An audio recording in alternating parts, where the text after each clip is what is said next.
the name Patanjali is very significant, and I just mentioned about that shloka, yogena chittasya padena vacham malam sharirasya cha vaidyakena yopa karot tam pravaram muninam patanjalim pranjaliranatosmi. And that in human form, Patanjali in the modern day is amongst us now. And as you have this technology, if there are any questions about that, you could also put up these questions to these two luminaries, Swami Ramdev ji and Acharya Balkrishna ji.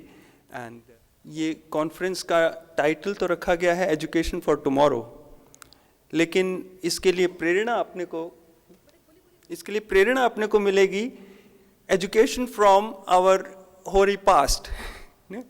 तो अपने प्राचीन परंपरा जिसमें अपने भारत देश का प्राचीन वैभव हम जानते हैं कि कितना उत्कृष्ट समाज था उस समय, तो उसमें ज़रूर कुछ ऐसी बात रही होगी जिसके कारण से अपने ऋषि मुनियों का आज भी पूरे विश्व के अंदर सम्मान है, और उनके ज्ञान के आधार पर ही आधुनिक विज्ञान इत्यादि का भी उसका उत्थान हुआ है। और इन सब टॉपिक्स के ऊपर इस कॉन्फ्रेंस के अंदर चर्चा की जाएगी कि किस प्रकार से वेद विज्ञान आधुनिक विज्ञान के आधार पर है, और केवल आधार पर ही नहीं है, उसका एक व्यापक रूप है। मुख्य रूप से वेद का शाब्दिक अर्थ ही है ज्ञान, और वेद विज्ञान जब हम कहते हैं तो जब किसी चीज़ का हम विज्ञान देखते हैं तो उसमें क्या करते हैं, उसके जो मूलभूत तत्व हैं उनको अलग अलग करके देखते हैं, और उनका आपस में समन्वय कैसे होता है, उनके आपस में मिल जाने से एक बड़ी चीज़ कैसे उत्पन्न हो सकती है, इसको विज्ञान बोलते हैं। जैसे हम एटम को अलग अलग करके देखते हैं, तो इसी प्रकार से जब हम वेद विज्ञान की बात करते हैं तो वेद अर्थात ज्ञान, तो ज्ञान के मुख्य अंग क्या हैं। किसी भी चीज़ का ज्ञान जब हमको होता है तो उसमें तीन चीज़ें बड़ी आवश्यक होती हैं। एक, जिस वस्तु का ज्ञान हमें हो रहा है वो वस्तु का अस्तित्व होना बड़ा आवश्यक है, उसके बिना उसका ज्ञान नहीं हो सकता। लेकिन मान लीजिए कोई वस्तु यहाँ रखी है और इस कमरे में कोई भी नहीं है, तो वो वस्तु तो है लेकिन उस वस्तु का ज्ञान नहीं हो सकता।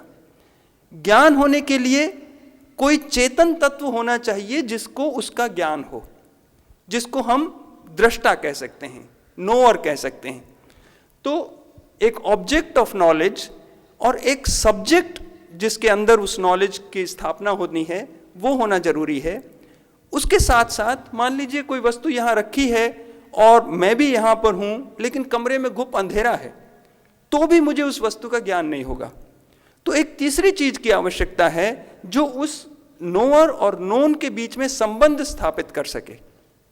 उसको प्रोसेस ऑफ नोइंग कह सकते हैं, जिसको वैदिक भाषा में इन तीनों चीज़ों को कहते हैं। नोअर को कहते हैं ऋषि, प्रोसेस ऑफ नोइंग देवता, और जो वस्तु है वो छंदस। और ऋषि, देवता और छंदस की जब संहिता होती है, संहिता के लिए एक सूत्र आता है परह सन्निकर्ष संहिता, extreme togetherness of all these three things.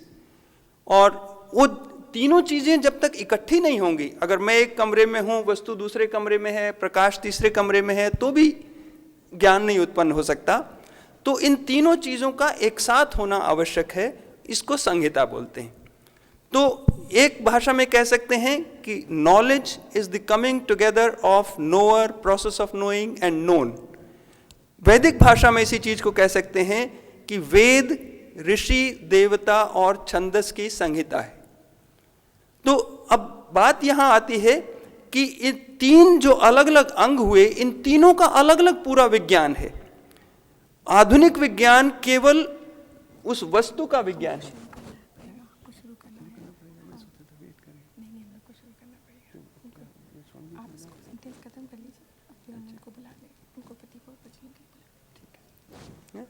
तो इसी चीज के ऊपर ये जो तीन मुख्य विज्ञान हैं, एक आदि भौतिक विज्ञान, इसके अंतर्गत आधुनिक विज्ञान सारा फिजिक्स, केमिस्ट्री इत्यादि आ जाता है। लेकिन दो दूसरे विज्ञान जो प्रोसेस ऑफ नोइंग है, देवता का विज्ञान, उसको आधिदैविक विज्ञान बोलते हैं, और जो नोअर या जानने वाला या ऋषि का विज्ञान है, उसको आध्यात्मिक विज्ञान बोलते हैं। तो ये आधुनिक विज्ञान और वैदिक विज्ञान के अंदर कोई विरोध नहीं है। वास्तव में तो आधुनिक विज्ञान एक तिपाई की एक टांग के बराबर है, जिसमें बाकी दो टांगें अगर साथ में जुड़ जाती हैं तो वो स्थायी हो जाएगी, अदरवाइज वो लुढ़कने की संभावना रहती है, जो कि आधुनिक विज्ञान के दुष्परिणामों से भी अपने को पता लग रहा है कि इसके अंदर कोई कमी रह गई है। हाफ नॉलेज इज डेंजरस जैसे एक कहावत है, तो उसके मुताबिक उसको संपूर्ण करने की आवश्यकता है। तो ये अपना लक्ष्य होगा इस कॉन्फ्रेंस के अंदर कि किस प्रकार से आधुनिक एजुकेशन प्रोसेस को वैदिक प्रोसेस बनाकर उसको संपूर्णता दी जाए और उसको सफल बनाया जाए। यस्य निश्वसितं वेदा यो वेदेभ्योऽखिलं जगत् निर्ममे तमहं वन्दे विद्यातीर्थमहेश्वरम्। यस्याः प्रभावमतुलं भगवाननन्तो ब्रह्मा हरश्च नहि वक्तुमलं बलं च सा चण्डिकाखिलजगत्परिपालनाय नाशाय चाशुभभयस्य मतिं करोतु। ऐङ्कारह्रीङ्काररहस्ययुक्त श्रीङ्कारगूढार्थमहाविभूत्या ओङ्कारमर्मप्रतिपादिनीभ्यां नमो नमः श्रीगुरुपादुकाभ्याम्। काले वर्षतु पर्जन्यः पृथिवी शस्यशालिनी लोकोऽयं क्षोभरहितः सज्जना सन्तु Nirbhaya. It's a great joy today to be speaking to the potters of tomorrow's youth, tomorrow's citizens. Like a potter designs a pot, and it is like a goldsmith designs something. So you are the people who are designing the future of the country. And it's a really great joy to be talking to you, particularly because Vedic science, as Swami Ramdev ji himself emphasized very much, it is the main purpose of Vedic science is development or creation of ideal human beings. And as we were saying a few minutes earlier, there are three aspects: the Adibhautik aspect, the Adhyatmic aspect, and the Adidevik aspect. The most important of those is the Adhyatmic part, knowing the self. Because everything that we do originates from the self. Normally it seems that whatever we are doing with our hands and feet. But these are the instruments that we are using. There's a saying, think before you act. As intellectuals, you all are intellectuals, you know the importance of thinking. So we know that physical action is well organized, it becomes more successful if we have given a little thought before doing that action. A little bit of thinking increases the efficiency and effectiveness of a lot of physical activity. That everybody of you knows. So there's nothing new about it. What we do not know, most of us, is that with the same analogy, thinking is an activity which is a subtler level of activity. It does not require a lot of energy consumption. But it organizes a lot of energy being spent in the physical activity. So it's a basis for physical action. Just like thinking is the basis for physical action, similarly, what is the basis of thinking itself? If we want to organize our physical action, then we need to think. But if our thoughts themselves need to be organized, what do?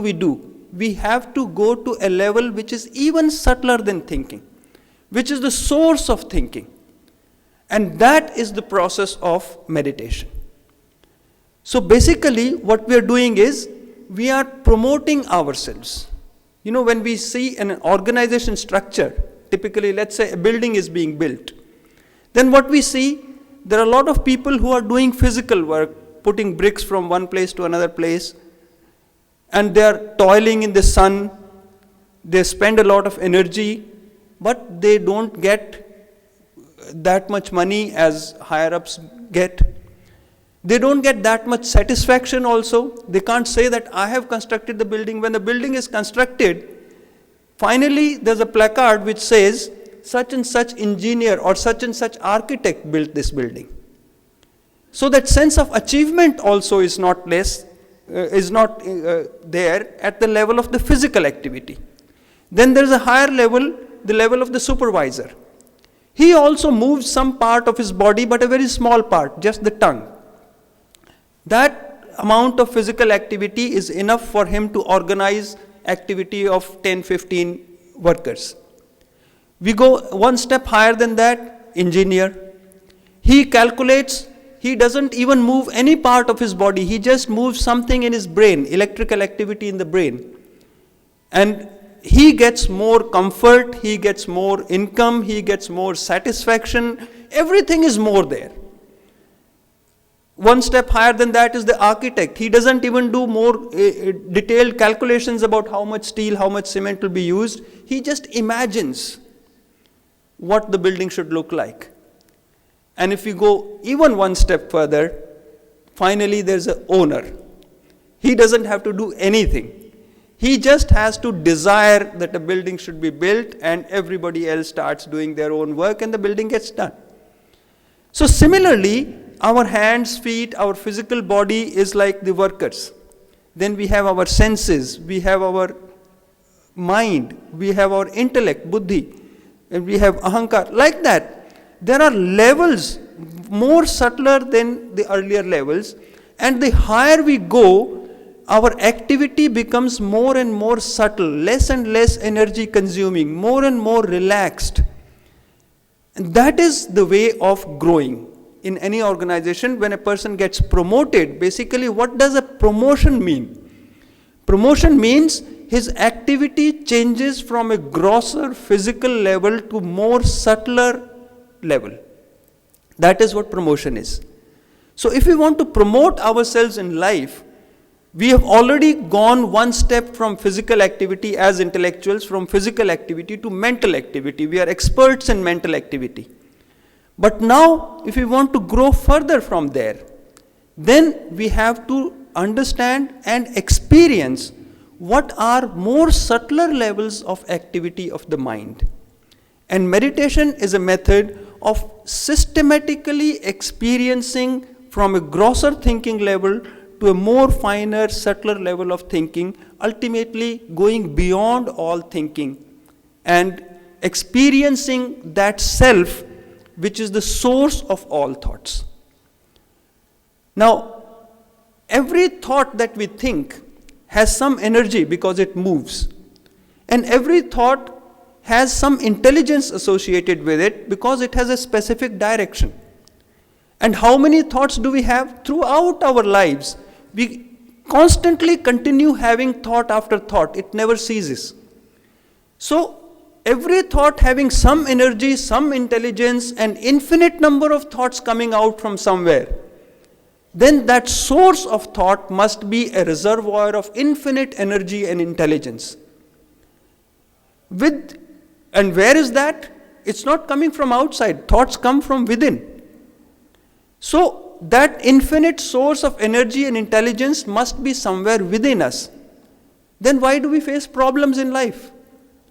It's like there's an infinite source of water under the ground. But if our well is not big enough, if our pipe does not reach the ground level of the water, then we cannot make use of that water. So basically, meditation is a technique of reaching deep within ourselves to that source of infinite energy and intelligence and bringing it up to the surface.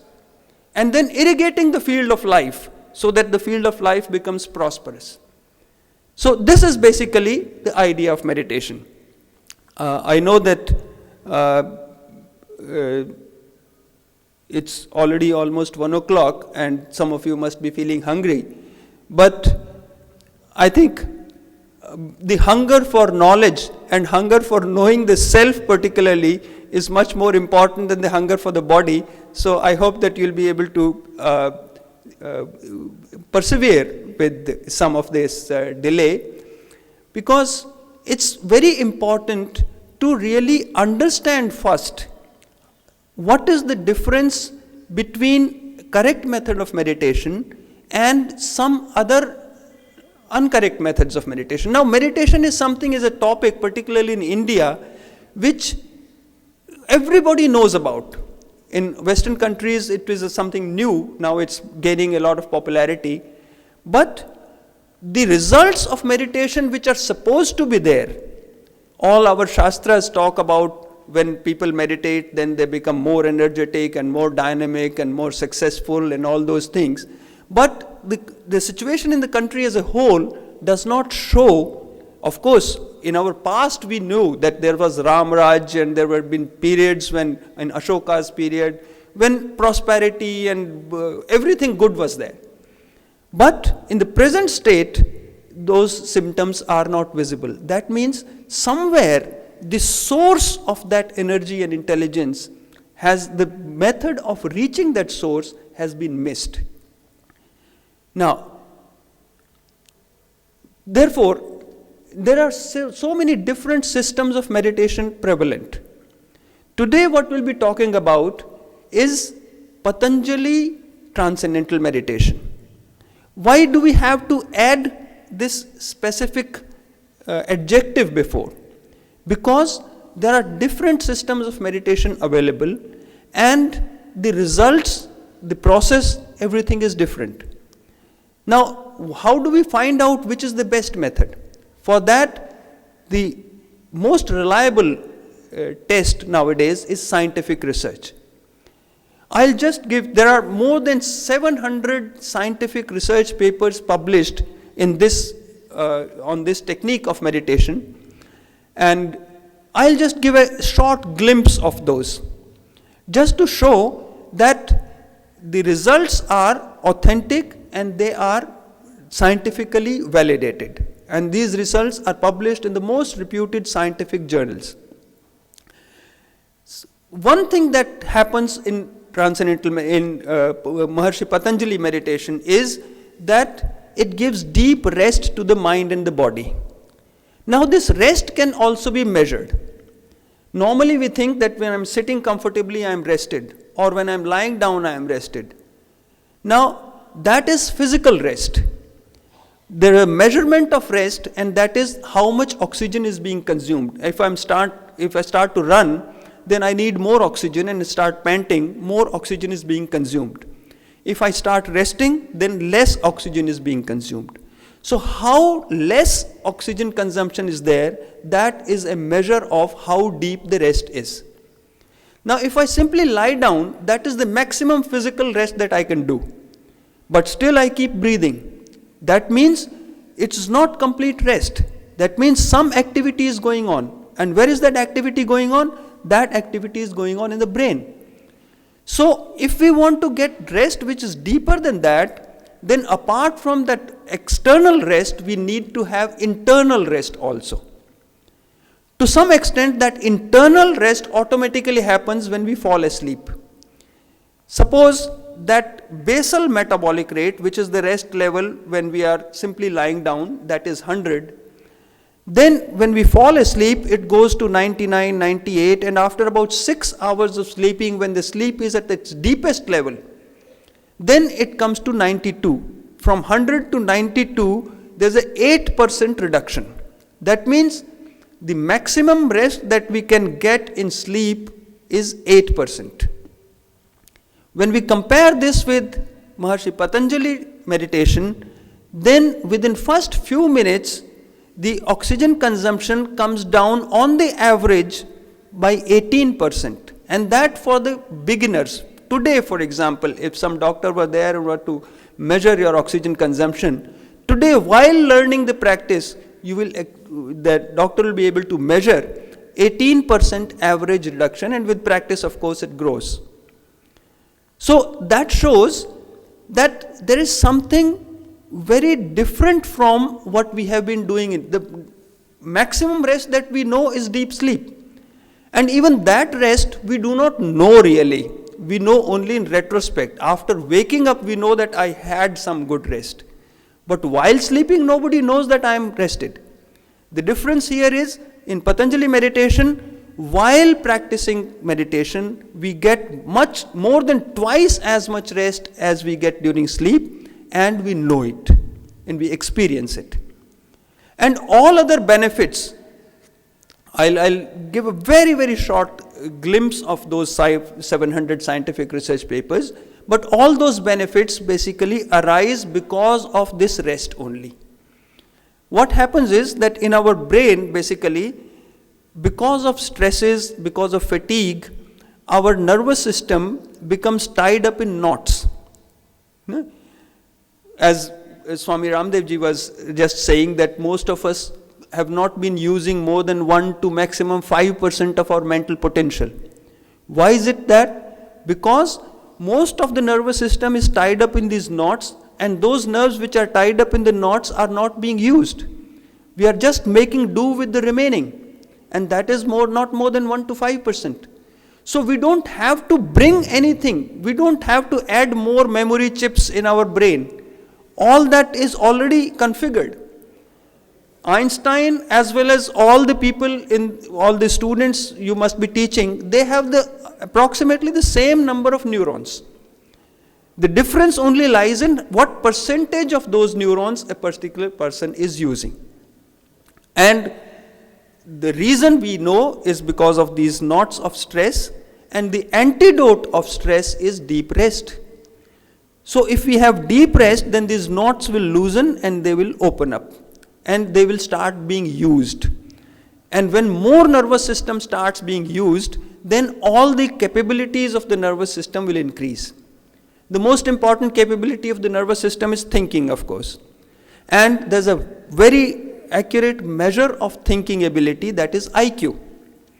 And these published researches show that when a person has been meditating for 2 years with this methodology, then their IQ increases by 5 points. Now typically, the topper student in a higher class and a bottom student, the difference between them is not more than 5 points. So you know what is the potential. The most bottom student can be raised to the level of a topper by simply meditating for about 2 years. Now, then there are other mental faculties like memory, and most important faculty is creativity. And that is very important, because that is the difference between the present education system and the education system that we are thinking of for future. Because right now, we are taught how to learn ideas created by other people. We may be good at learning, that's one thing, but still we are mimicking what Newton said, we are mimicking what this, and even in PhD level, when we are supposed to produce something new, the most important consideration there is how many authors you have quoted. So basically we have become parrots. What is important is how to create new ideas. And that creativity can only be improved by meditation, by specific method of meditation, which is Patanjali meditation. Now, then the nervous system has other responsibilities also. One of the responsibilities of the nervous system is keeping different parts of the body in proper coordination, because it's a communication system, or wires kind of things spread all over the body, and they help each part of the body communicate with each other. And this good communication, good coordination, that itself is health. Each and every cell of my body may be perfectly healthy, but if the coordination is not there, then the body as a whole becomes sick. Now, antidote for that, as we know, is having better communication system, and therefore all kinds of diseases can be mitigated and removed with simply giving the body and the mind that deep rest that we get during meditation. And there is, as I said, I can only give a very short glimpse, but different specialists, from skin diseases to mental diseases to cancer to all kinds of range, they have found that all diseases go away very quickly when we practice this meditation for 20 minutes morning, 20 minutes evening, and the resistance to disease increases. Our immune system becomes stronger, so we do not catch new diseases. Yeah? That is another thing. And then, of course, when we are well rested, when we are happy, then our behavior improves, then we can think of others also. So all those social benefits, they accrue automatically. Of course, anxiety, depression, and all these negative qualities, they go away almost immediately. But then, more important then is empathy, thinking of others. That is not because you are trying to do that. It is just like as Suti was saying some time back, that when you are happy, then you feel like spreading that happiness. It automatically happens. And what is happiness? Normally, in English is not such a rich language, but in Sanskrit there are two words, Sukh and Anand. Sukh is something which comes from outside, from comfort, you can say. Yeah? But then there's a particular mental state. Now, if I eat something good, I get Sukh. If I listen to something good, I get Sukh.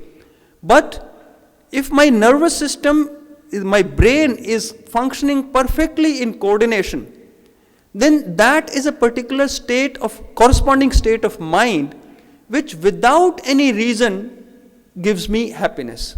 That is Anand, which is without any cause. And that Anand is our birthright.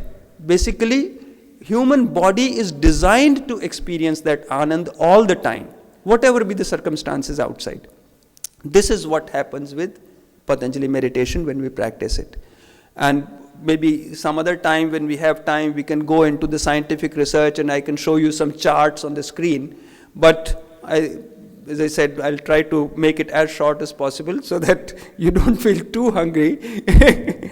So we'll begin with the actual process. But before that, I must say, before telling how to meditate, I must tell you how not to meditate.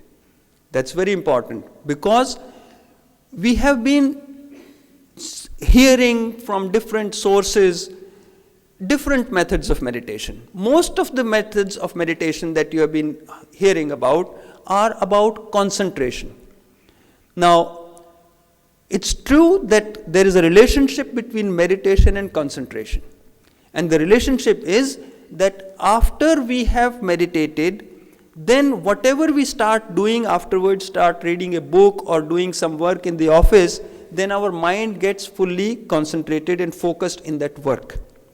But during meditation, the process that we'll be learning now, we will not be concentrating the mind. That is one of the major misunderstandings that I need to clarify, because this meditation is supposed to give deep rest to the mind and the body. And when we concentrate, concentration requires effort. And wherever there is effort, there is bound to be fatigue, tiredness.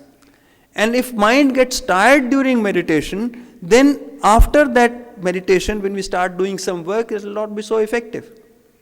So, one thing that we will not be doing in this session is trying to concentrate the mind.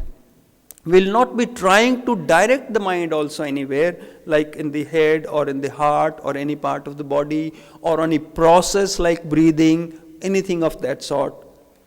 The first instruction in meditation is sitting in a comfortable position.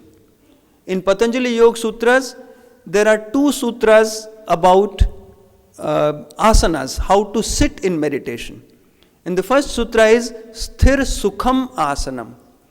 Any position, any posture in which you can comfortably sit for a long time.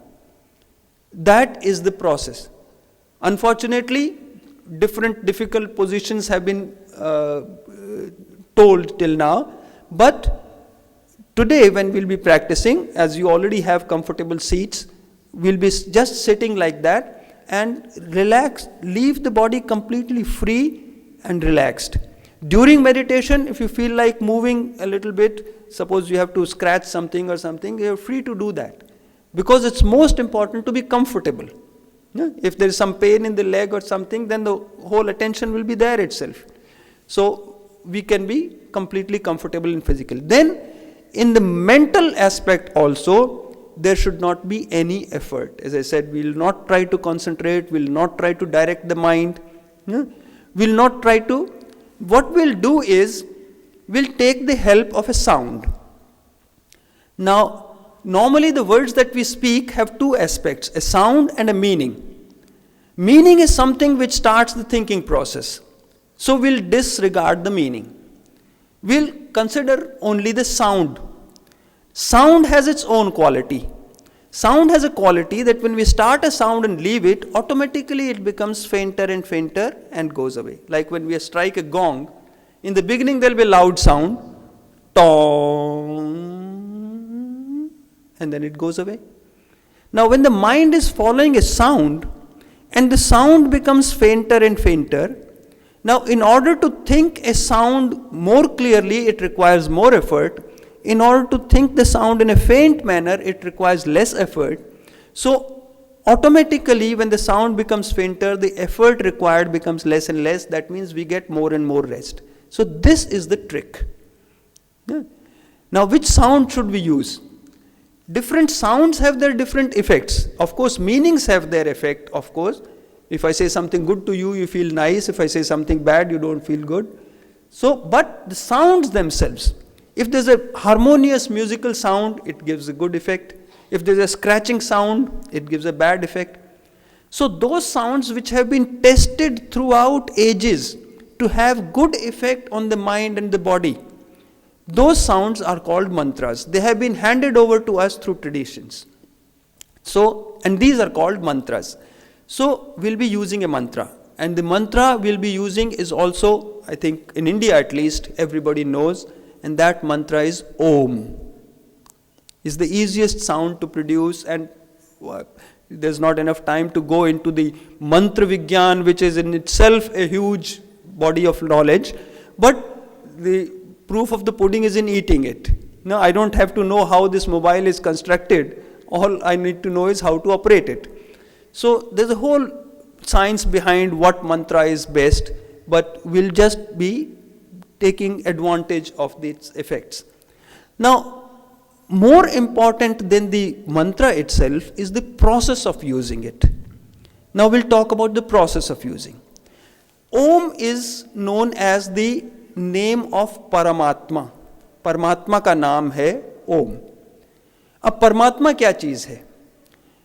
आत्मा का मतलब होता है self, मैं खुद, और परम का मतलब होता है सबसे गहरा. मेरा सबसे गहरा मित्र है तो मैं उसको कहूंगा मेरा परम मित्र है. तो अपने सेल्फ का, अपने मन का ही जो सबसे गहरा स्तर है उसको परमात्मा कहेंगे. जैसे एक तालाब होता है, उसकी सतह के ऊपर तो खूब लहरें होती हैं, खूब हलचल होती है, लेकिन उसमें जब गहराई में चले जाते हैं तो तली में एकदम शांति होती है, कोई हलचल नहीं होती. इसी तरह से हमारे मन में भी सतह के ऊपर बहुत सारे विचार उठपटांग आते रह सकते हैं, लेकिन हर व्यक्ति के मन की गहराई में एक स्थान वो ऑलरेडी है जहां पर पूरी शांति है. केवल हमें वहां पहुंचना है और उसका अनुभव करना है. तो अब कैसे पहुंचना है? कोई आदमी बहुत दूर खड़ा हो, उसको बुलाना हो तो हमें जोर से उसका नाम चिल्लाकर बुलाना पड़ेगा ताकि उसको हमारी आवाज सुनाई दे जाए. और मिक्सचर करेंगे. अगर कोई आदमी हमारे नजदीक बैठा हुआ है तो उसको तो हम धीमी आवाज में. Let me just ask, is everybody comfortable with Hindi? If there's anyone who is not comfortable, please let me know. I'll do a mixture. Okay. So, because some of these aspects about meditation, particularly, we have to use words of Sanskrit and all, and then it's much easier. So, परमात्मा, अब परमात्मा का कोई translation English में नहीं हो सकता.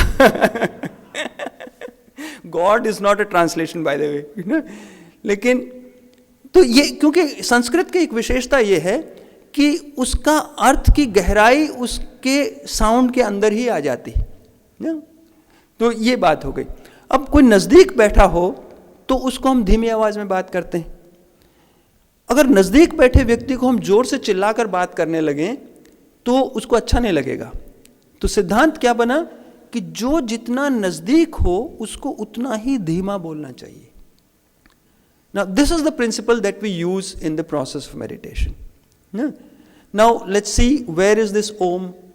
Om is the name of Paramatma, that is the deepest level of our own self. So there cannot be anything closer than that. उससे ज़्यादा नज़दीक तो कोई हो नहीं सकता।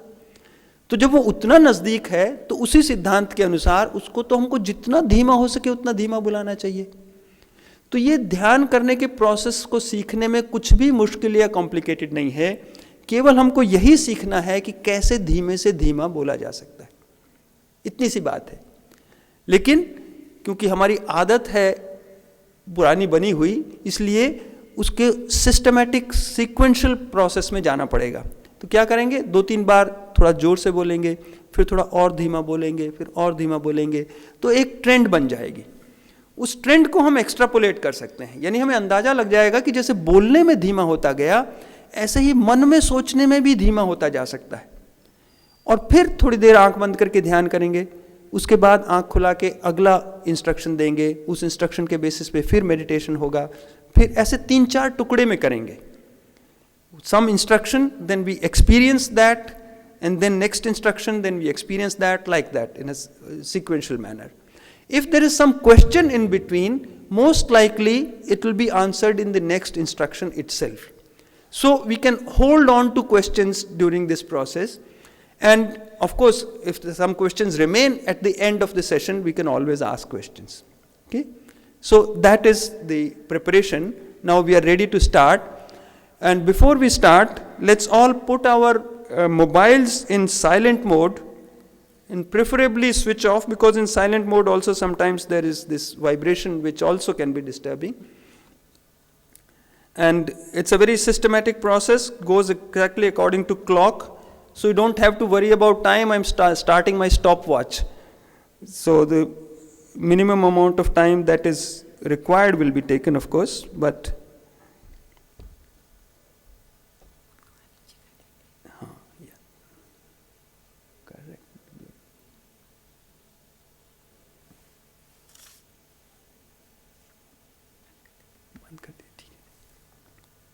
thank you. So, when I speak, you are supposed to repeat that sound. Let's speak a bit loudly in the beginning. Om, Om, Om. Now we'll say it more softly. Om, Om, Om. And this time, like somebody is speaking to you in the ear, Om, Om, Om. And next what we'll do is, without producing any sound at all, just make an acting of speaking, moving the lips and the tongue only. Now, how can we make it even softer than that? For that what we'll do is, this time when I ask you to close the eyes, we'll all close the eyes, and this time we'll not move the lips and the tongue also. Just think the sound in the mind, and we'll keep doing that till I ask you to open the eyes. Okay? Now let's close our eyes.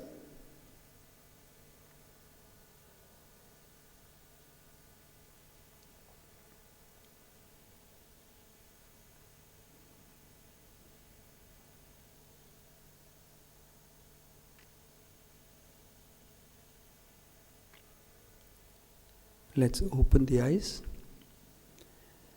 Once again we'll do the same thing, this time for a slightly longer period. Let's again close the eyes.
Let's open the eyes.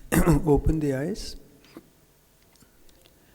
This way, when we think the mantra inside the mind, sometimes the speed with which it comes can change.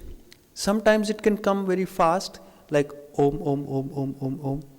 Or it can come slowly, like Om, Om, with gaps. So if the speed changes, we allow it to change. Like when we sing a song, we try to maintain a tempo, maintain a speed. We don't try to do that in meditation. The actual pronunciation of the mantra also, if it changes, we allow it to change. For example, sometimes the mantra can become short, like Om, or it can become elongated, like Om. So whichever way it happens, we allow it to happen. Okay? Now let's again experience. Let's close the eyes.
आंखें खोल लें।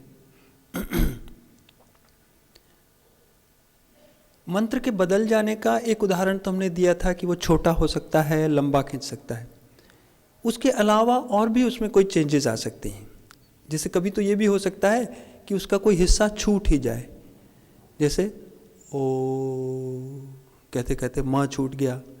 कभी ये हो सकता है कि पहला हिस्सा छूट जाए, केवल कहने का मतलब ये है कि जब हम किसी चीज़ को बहुत धीमा बोलते हैं तो वो धुंधला हो सकता है, अस्पष्ट हो सकता है, इट बिकम्स वेग, unclear, foggy. So if the mantra becomes vague or unclear or foggy, we do not try to speak it clearly. And in that case, it may even appear to get distorted or change in some manner. So if it gets distorted or changes in some manner, we do not try to correct it. We allow it to come the way it comes.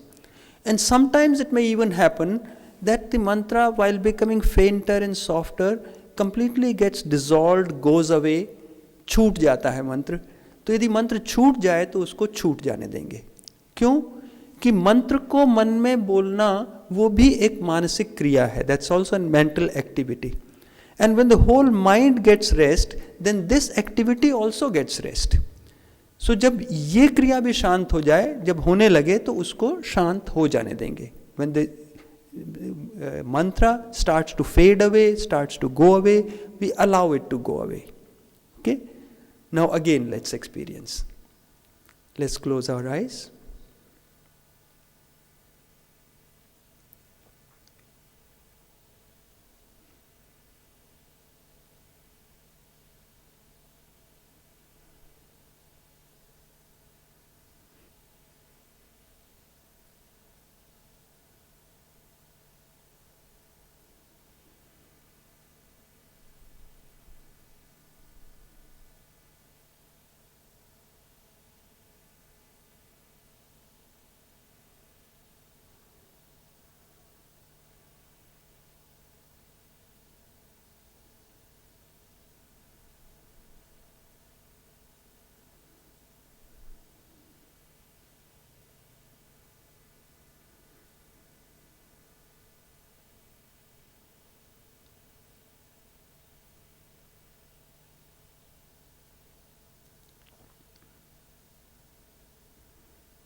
Let's open the eyes. So this way, when we do not try to think the mantra clearly or correctly, it's very natural that while becoming fainter and fainter, it goes away. So as we said earlier, if it goes away, we allow it to go. Then some thoughts start in the mind. Now, there's a lot of misunderstanding about thoughts during meditation, so that has to be clarified. That's very important. So I'll take 1 minute for that. These thoughts that come during meditation is a process of cleaning taking place. When I start sweeping the floor of a room, then the dust will be seen coming out of the door. Without the dust going out of the door, the room cannot be cleaned. Similarly, when the internal purification starts to take place, then all those deposited stresses, strains, they start to come out in the form of thoughts. This can be understood in the language of the nervous system also. As we said, like there are some stresses in the nervous system which are like knots. And when the mind gets deep rest, and the physical nervous system also therefore gets deep rest, then these knots become loosened and they start to open up. Now, while a knot is opening up, there is some activity going on. Without activity, a knot cannot open. Now, an example of activity is, suppose there's a sitar and there's some activity in the wire of the sitar. As long as there is some activity in the wire, some sound will be coming. Similarly, as long as there is some activity of these knots opening in the nervous system, some thoughts will be coming. Because thoughts are nothing but activity of the nervous system. But this activity is naturally happening. We are not trying to think something. It is happening by itself. So that means it's a natural process. It's a process of cleaning taking place. And it is that cleaning that is important to us. As we said, we have that capacity already. What is stopping us from realizing that capacity is these stresses. So we want these stresses to come out. And while coming out, they'll be experienced as thoughts. So we do not interfere in this process of cleaning. That means if a thought starts to come, we do not try to stop the thought from coming. If a thought is already realized, we do not try to remove that thought also.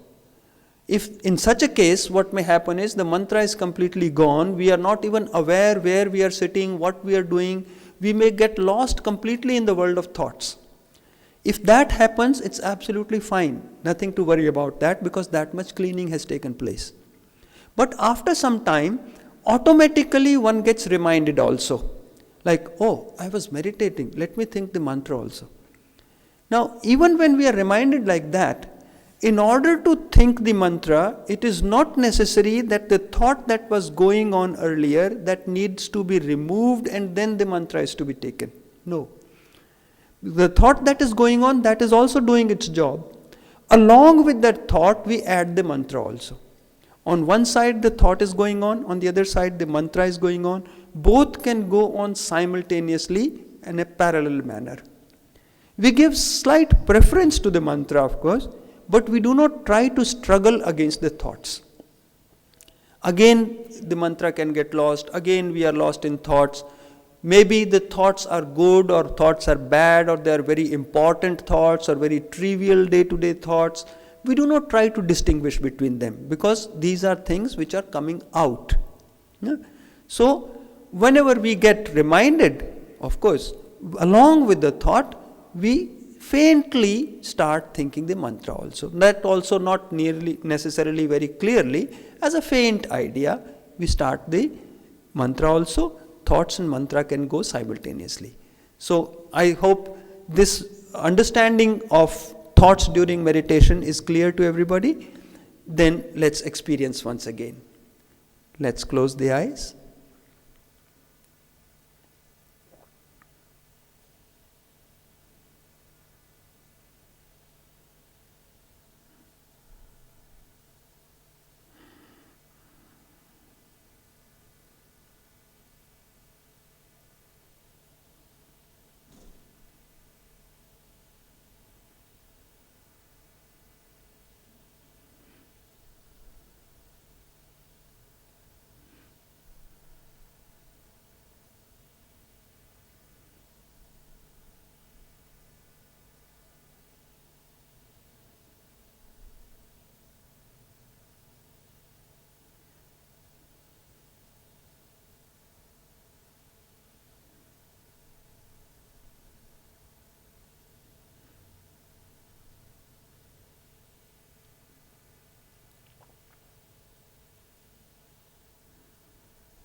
Let's open the eyes. So, did you feel some rest? How many of you felt rest? Mental and physical rest? Everybody. Very nice. Particularly, I'd like to find out if somebody felt some discomfort or some pain or anything like that, because then I'd like to explain about that. Is there anybody like that? Yes, could you tell me what you have experienced?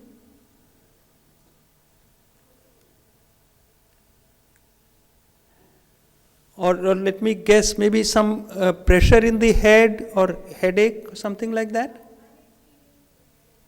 Yeah, so I'm just saying the typical reactions that can happen. Some headache, some pain in the neck. So does it fall in that category? Fast breathing? Giddiness? Yeah. Some of these symptoms need only an explanation and some need correction. Most likely headache, pain in the neck. These are symptoms because of some effort. When the mind is very deeply rested, then even a slight amount of effort can cause these symptoms. And that effort could be in trying to think the mantra clearly itself, or trying to stop some thoughts from coming, or trying to just maintain. If in the beginning we felt some peace and then some thoughts start to come, we don't like that and we try to maintain that peace, try to stop those thoughts from coming. So any kind of trying can produce these symptoms. So one essential point is not to try anything. It's a natural process. Leave everything to nature. Our responsibility is gone. Once we have started meditation, closed our eyes, it's not your responsibility to meditate correctly. Okay? Because most of you have been teachers and you want everything to do perfectly and you want to be, very on the job and all those things. So during meditation also we start thinking, I must do meditation perfectly. That is not our responsibility, it's nature's responsibility. Everything is absolutely automatic.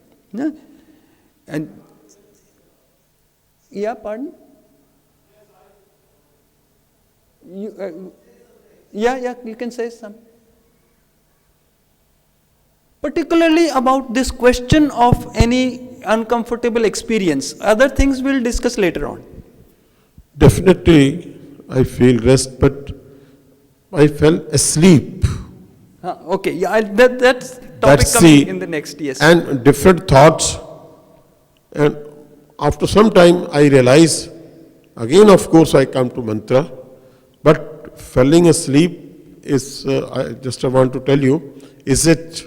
Perfect. That was the topic of the next instruction itself. Just a very timely question.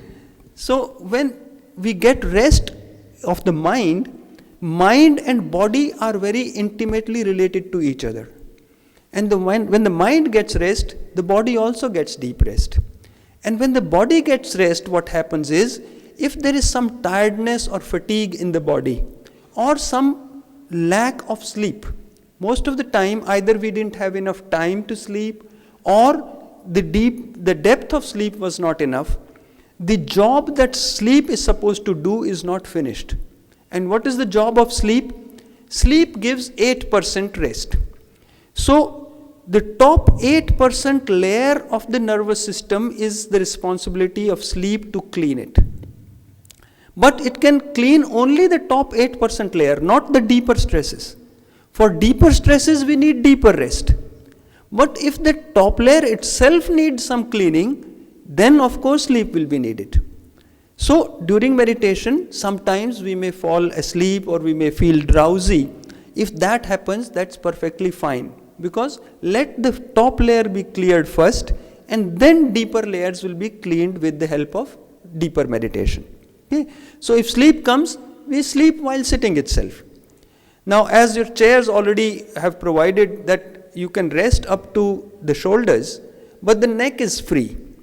Even when you are doing at home, it's good to keep the neck free, not rest it against a wall or something, so that when sleep comes, automatically the neck gets a jerk like this and one wakes up.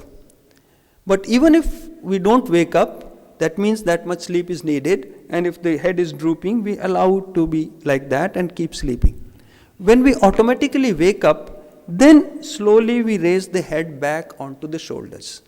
That much we'll do from our side, but we'll not try to stop sleep from coming, or we'll not try to remain awake. Okay? Now this was the last instruction, and now one last time we'll meditate, and afterwards we'll finish then.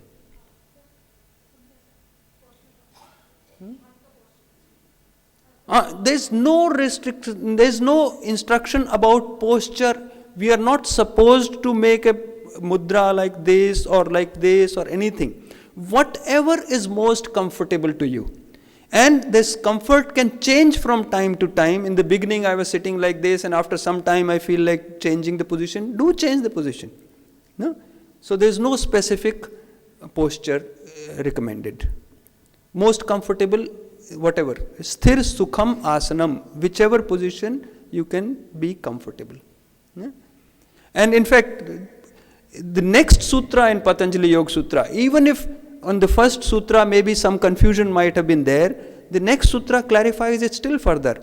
Prayatna Shaithilya Ananta Samapatibhyam. That means loosening the effort. If therefore involuntarily there was some effort in trying to remain erect or something, loosen that effort. It's through loosening the effort that proper posture comes. No? So that is the only instruction. Now let's.